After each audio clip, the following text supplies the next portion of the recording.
Hi guys, men bilan birga 6 soat dars. Our evening routine of the French student.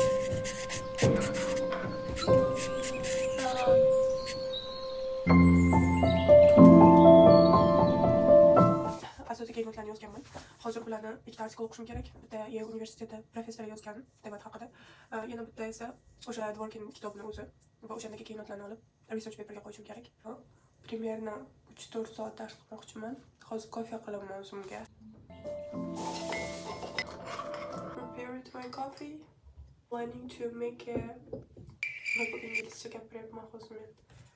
Oh my god. Xullas, soat 4:24 bo'ldi. Kompyuterimda soati 1 soat oldinga vaslarga ko'rinyapti hech narsa. Stop it. That's okay. 2 soat dars qilamiz va 2 soatdan keyin we will take a break. We will take a break for 10 minutes. Then we will study again 2 hours. That's the plan.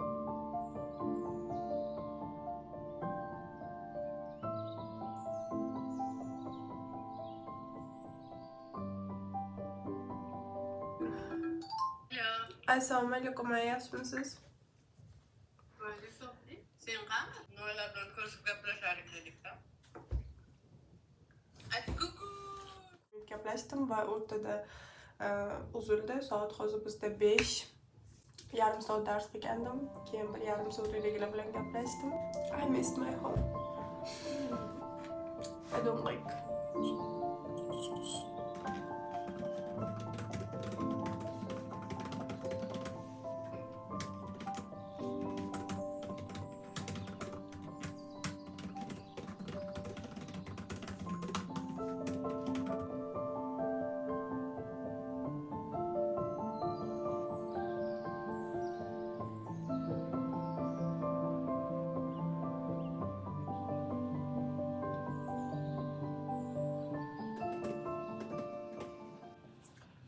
Soat.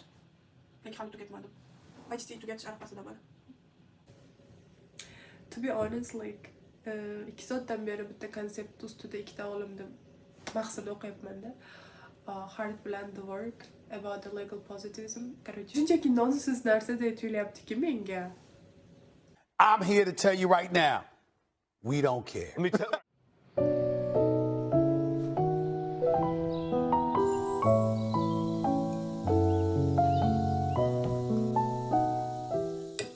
Ovqat qilishni bilaman deb o'ylab qolaman ba'zida.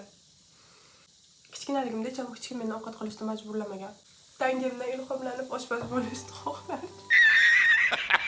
Kim qanaqa kasbini o'zgartirsa, unga qo'shilib o'zgartirardim serial davomida. Boshida oshpaz bo'ladi, men ham oshpazlik qilgim kelardi. Vrach bo'lib, hamshira bo'lib boshlagandan keyin men ham hamshiralikdan anaqam boshlangan karyeram. Ovqat qilish bu men uchun privilege edi-da, hammaga ham nasib qilmaydigan bir buyuk anaqaday. Kimda qo'ymasdi uydagilar oshxonada ovqat qilishgan. 1-sinf bo'lganman.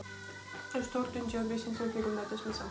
Ovqat qilish imkoniyati berilganda hech kim xursand bo'lgan. Bir katta lavozimga chiqqan odamdek xursand bo'lganman. I'm happy. 4 soat dars qilgan bo'lsam ham hajat tugatdim.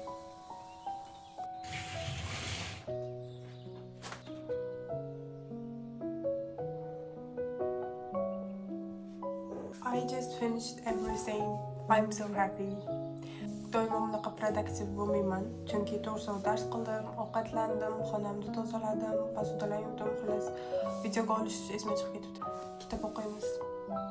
O'zbek adabiyotidan o'tgan kunlarda ishlayapman, mutolaa ilovasidan 1 soatgacha eshitdim. Har kun xolos 1 soatdan bitta qism qilib eshitishga harakat qilyapman. Juda ham zo'r ovoz bergan, shunaqangi menga dublyaj yoqdi. Shu darajada ovozi yoqimli, shu darajada masalan Otabekning ovozi ham o'ziga tushgan. I just love that. O'sha uchun именно ovoz uchun ham eshitishga arziydi-da, lekin o'zi o'tgan kunlarga qiziqayotganim hech qachon o'qimaganman. O'sha ikkita kitobni jahon adabiyotidan mana bu Murakamining kitobi, undan esa o'qiman.